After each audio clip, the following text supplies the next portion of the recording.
महाराष्ट्र आणि गुजरात राज्यांना जोडणारा जव्हार सिल्वासा हा महत्त्वाचा आंतरराज्य मार्ग सध्या खड्ड्यांमुळे आणि खराब रस्त्यांमुळे धोकादायक बनला आहे.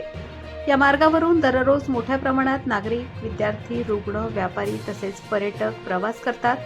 मात्र रस्त्याची दुरावस्था झाल्याने प्रवाशांना मोठ्या अडचणींचा सामना करावा लागत असून अपघाताचा धोका वाढला आहे. या मार्गावरील साखरशेत प्राथमिक आरोग्य केंद्रात उपचारासाठी येणाऱ्या रुग्णांना गंभीर परिस्थितीत पुढील उपचारासाठी जव्हार किंवा नाशिक येथे जावे लागते. मात्र खराब रस्त्यांमुळे रुग्णवाहिका तसेच इतर वाहनांना प्रवास करताना मोठ्या अडचणी येतात. गंभीर रुग्णांना वेळेत पुढील उपचार मिळण्याच्या दृष्टीने ही परिस्थिती चिंताजनक आहे. या मार्गावरून शाळकरी विद्यार्थीही नियमित प्रवास करतात.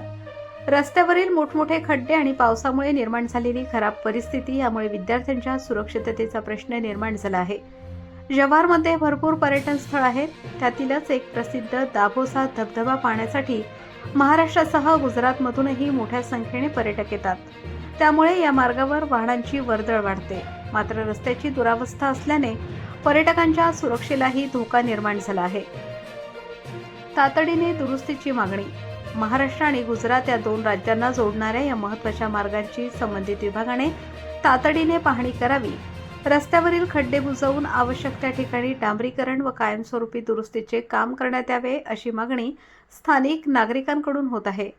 विद्यार्थी, रुग्ण, स्थानिक नागरिक आणि पर्यटकांच्या सुरक्षिततेचा प्रश्न लक्षात घेता प्रशासनाने केवळ आश्वासन न देता जव्हार सिल्वासा मार्गाच्या दुरुस्तीचे काम तातडीने सुरू करावे अशी जोरदार मागणी नागरिकांनी केली आहे.